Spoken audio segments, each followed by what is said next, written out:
And we've been learning a lot this week, joined by some great teachers and a great community of people who have come from all over the world. And basically, learning from the ancient teachings given to us through Yogi Bhajan of what are these life cycles. Because there's one promise in the world, and that promise is that you'll take your first breath, and then you'll take your last breath sometime, somewhere. But what do you do in between those two? And in the ancient scriptures on all faiths, they talk about different cycles that we go through. And we've been studying and learning those. But today is the cycle of where we are preparing to take our last breath. And it's inevitable for all of us, but it's the quality. And I was with a good friend, or I actually was on the phone, he was on holiday, and we were just chatting actually about life cycles and about one particular person. And I said, maybe through God's grace, she'll have an epiphany, she'll have an out-of-body experience, she'll go home but then come back in a near-life-death experience, and she'll change. And he basically said, BS. And I said, why do you say that? He said, because you can't just change like that. It's a build-up of how you live is how you leave your body. And he says, I've never really known anyone who has a big epiphany and then can become a very, very different person. So I started thinking about that, and the more I contemplated, the more I think he's probably right. I mean, it's not to say that the hand of God can't come in and change someone right at the end. You know, they can have the epiphany, look back at their whole lives and undo it all. But I think in likelihood, we leave the way that we live. You leave in grace and in dignity. You leave in connection with Creator, or you leave in totally contractual fear if you lived your life that way. And I know some of you are shaking your head because you've been with people, or you're in a capacity of a job where you are helping people to cross over. And the quality and the bridge of which you cross over is really built upon how you live your lives.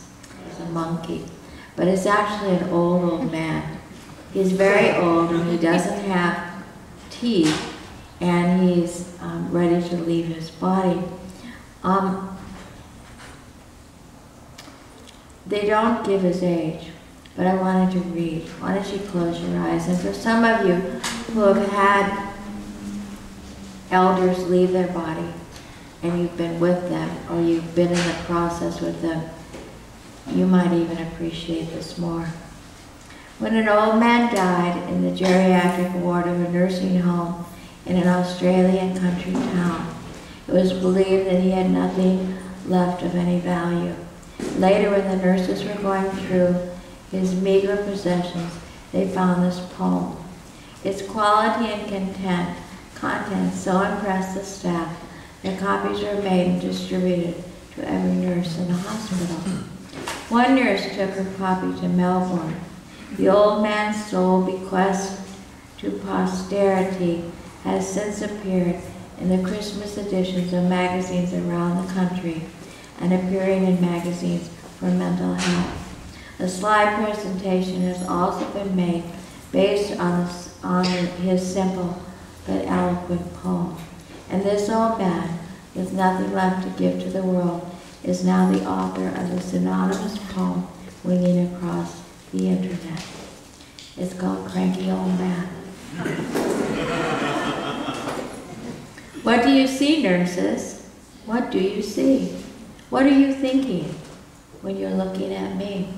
A cranky old man, not very wise, uncertain of habit, with faraway eyes, who dribbles his food and makes no reply when you say in a loud voice, I do wish you'd try. Who seems not to notice the things that you do, and forever is losing a soccer shoe? Who, resisting or not, lets you do as you will, with bathing and feeding, the long day to fill. Is that what you're thinking? Is that what you see? Then open your eyes, nurse. You're not looking at me. I'll tell you who I am as I sit here so still, as I do at your bidding, as I eat at your will. I'm a small child of 10 with a father and mother, brothers and sisters who love one another. A young boy of 16 with wings on his feet, dreaming that soon now a lover he'll meet. A groom soon at 20, my heart gives a leap, remembering the vows that I promised to keep. At 25 now, I have young of my own who need me to guide and a secure, happy home. A man of 30, my young now grown fast, bound to each other with ties that should last. At 40, my young sons have grown and are gone, but my woman is beside me to see I don't mourn. At 50 once more, babies play round my knees. Again we know children, my loved one and me. Dark days are upon me. My wife is now dead. I look at the future, I shudder with dread. For my young are all rearing, young of their own, and I think of the years that the love that I've known. I'm now an old man, and nature is cruel as just to make old age look like a fool. The body it crumbles, grace and vigor depart. There is now a stone where I once had a heart. But inside this old carcass, a young man still dwells, and now and again my battered heart swells. I remember the joys, I remember the pain, and I'm loving and living life over again. I think of the years all too few, gone too fast, and accept the stark's fast that nothing can last. So open your eyes, people, open and see, not a cranky old man. Look closer, see me.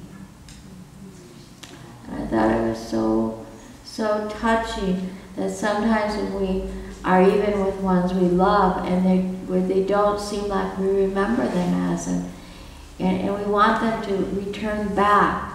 And I remember when my mother, and I don't even remember the date, she died when she was 93, 94, but I hadn't seen her for several years. I wanted to see her, and she had gone from an elderly woman to an old lady.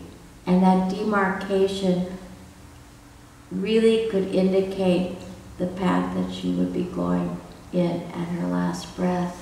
And we all travel that path. Now, I do feel that this man, if he had perhaps done Kundalini Yoga, meditation, and done sadhana, his heart would have never turned to stone. But he would have understood the sequential part of life. And I pray that you all not linger on death, because that can be not a good idea. But to know that how you live now is how you'll leave, or that your health now and how you are will carry over into your last, say, trimester or quarterly of your life, even if it's 75 to 100 years old.